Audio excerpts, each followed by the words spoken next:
Bonjour, je m'appelle Camille, je suis tellement heureuse que tu me rejoignes pour un nouvel épisode des Sages-Faire qui célèbre et encourage les femmes à avoir une influence dans les sphères de leur vie. Si tu n'es toujours pas inscrite sur YouTube, tu peux tout simplement le faire pour recevoir les épisodes à chaque sortie et aussi partager le lien à tes amis pour qu'elles puissent être encouragées. Alors, qu'est-ce qui te dirige ? Qu'est-ce qui dirige tes décisions, tes actions, tes pensées et aussi tes paroles ? Seraient-ce tes émotions, tes envies ? Parce que la réalité, c'est qu'on a tellement d'émotions et on est créé avec des émotions. Il y a ces émotions de joie, d'enthousiasme, d'être ému. Toutes celles, bien sûr, qu'on aime, mais aussi celles de la déception, de la peur, de la colère parfois. Et ces émotions peuvent être bonnes ou mauvaises, mais elles peuvent aussi refléter la réalité ou non. Mais la réalité, c'est qu'on est appelé à vivre par la foi. Alors, j'aimerais parler de ça aujourd'hui et voir comment on peut mieux comprendre et mieux laisser la foi nous diriger au lieu que ce soit nos émotions. La première chose que je voudrais dire, c'est de ne pas faire confiance à ton cœur. Parce qu'une chose que l'on entend énormément, c'est de suivre son cœur. Alors pour moi, c'est la pire chose à faire. Surtout, ne suis pas ton cœur. Je t'en prie, c'est vraiment quelque chose qui peut t'égarer. En Jérémie 17, verset 9, il est dit que le cœur est tortueux par-dessus tout et il est méchant. Qui peut le connaître ? Et ce sont des mots qui sont forts, n'est-ce pas ? Tortueux, méchant. En Proverbe 28, verset 26, celui qui a confiance dans son propre cœur est un insensé, mais celui qui marche dans la sagesse sera sauvé. Alors quand tu fais confiance à ton cœur, tu es insensé, c'est ce que dit la parole. Quand tu le suis, quand tu te laisses guider par ton cœur, tu manques d'intelligence. En gros, on pourrait même employer le terme on est folle si on se laisse guider par notre cœur. Alors tu ne peux pas faire confiance en ton cœur parce qu'il est toujours en train de changer, parce qu'il a été affecté par le péché.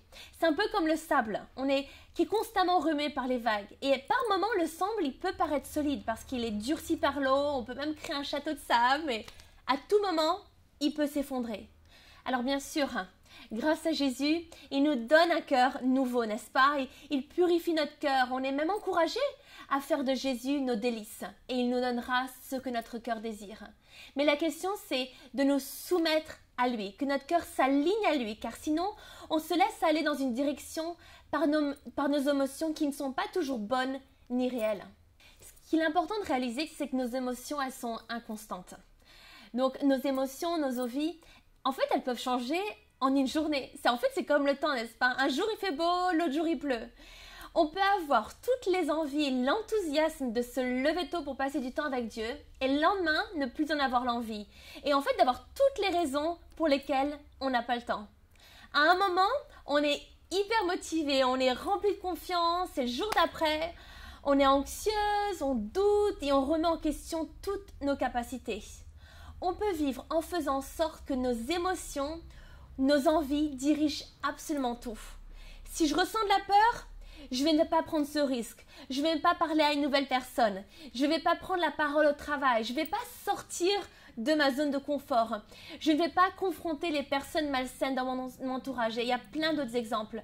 La peur me dirige plutôt que la sagesse de Dieu.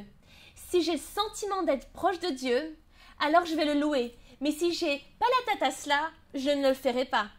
Je n'ai pas le sentiment d'avoir peut-être été pardonné, alors je ne peux pas croire dans son amour. Ça, c'est d'être dirigé par notre feeling, nos sentiments. Nos émotions, elles peuvent changer tout simplement dans une conversation avec quelqu'un et par les circonstances. Je ne sais pas si ça t'est déjà arrivé ça, mais tu peux te sentir bien, heureuse, par exemple à l'idée d'aider cette personne. Et l'instant d'après, parce que quelqu'un t'a dit ou fait quelque chose de désagréable, tu ne veux plus avoir envie d'aider. Tu peux être de mauvaise humeur et ne rien vouloir faire et après recevoir une invitation et sauter de joie, tout est merveilleux. Alors rajoute à cela nos hormones en tant que femme et on peut vraiment dire que nos émotions sont vastes et peuvent changer tout le temps. Les émotions sont tellement inconstantes. Il n'y aura pas toujours les autres pour nous aider. Il faut apprendre en fait à le faire soi-même. Alors nos amis, des personnes dans nos entourages peuvent nous aider à avoir des meilleurs sentiments sur nous-mêmes ou dans nos situations, mais en fait il n'y a pas toujours les gens qu'il faut autour de nous pour nous encourager. Il faut apprendre à faire cela par nous-mêmes et ne pas être dirigé par nos émotions. En gros, il faut apprendre à vivre par la foi, d'être dirigé par Jésus et non nos émotions. Alors vivre par la foi, ça n'a rien à voir avec nos sentiments, nos envies, mais c'est vivre en se basant sur sa parole et ses promesses. On peut connaître le salut, mais pourtant être davantage dirigé par nos émotions que par la foi. Et la réalité, je crois qu'on va jamais cesser d'apprendre à faire cela. Et je sais que j'ai moi-même encore beaucoup de chemin à parcourir. Si tes sentiments contredisent la parole de Dieu, tu ne peux pas lui faire confiance ou te laisser conduire par eux. Alors, il ne s'agit pas de prétendre que tes émotions ne sont pas là et en fait d'essayer à tout prix de les refouler. Si tu regardes, si tu y penses d'ailleurs, Jésus a des émotions. On peut apprendre qu'il a été en colère, qu'il a été indigné, il a été rempli de zèle, troublé, chagriné, surpris même, émerveillé, rempli de joie.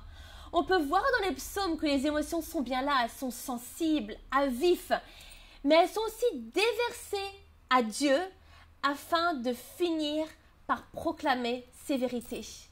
Je crois que bien au contraire, en fait, il faut se poser les questions et ne pas vouloir faire l'autruche et prétendre que nos émotions n'existent pas. La peur, elle est bien réelle, mais tu vas essayer de comprendre pourquoi tu as peur ou un autre type d'émotion. Elle vient d'où? Elles peuvent être présentes sans pour autant te contrôler et prendre les décisions pour toi. C'est l'expression se lever du mauvais pied. Cela m'arrive, cela c'est peut-être déjà arrivé, de te lever et d'être fâché ou pessimiste, négative. Mais tu apprends, et j'ai appris qu'on peut choisir de ne pas être dirigé par elle.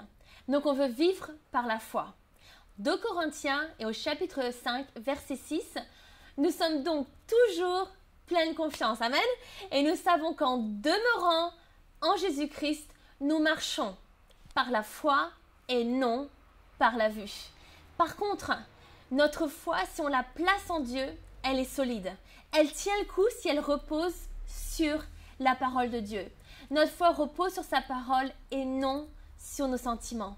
Si par exemple, je n'ai pas le sentiment d'être pardonné et tu te dis « il doit être en colère avec moi », la parole dit « il efface mes péchés et il ne se souvient plus d'eux ». Si je ressens par exemple pas sa présence et tu te dis « tu as un sentiment qui doit être loin de toi », la foi te dit « il ne te laissera pas et ne t'abandonnera pas ». Si je ne me sens pas d'aller à l'église, je ne vais pas y aller. La parole dit de ne pas abandonner notre assemblée. Si je ne ressens pas la priorité de le mettre à la première place dans tous les domaines de ma vie et te dire, je verrai à la fin de ce que je peux lui donner, que ce soit au niveau de mon temps, mes finances, mon don. La foi dit Jésus est le chemin, la vérité et la vie. Réalise que tu peux être soit guidé par tes émotions et tes envies ou bien par ta foi en Jésus. Qu'est-ce que tu vas choisir? Il y a tant de choses que Dieu veut faire dans ta vie. Alors dépasse tes émotions et vis par la foi dans les différents domaines de ta vie. Dans le prochain épisode, on va voir justement ensemble des clés pour ne pas se laisser diriger par nos émotions et prendre des décisions qui s'alignent avec la parole de Dieu. À très bientôt.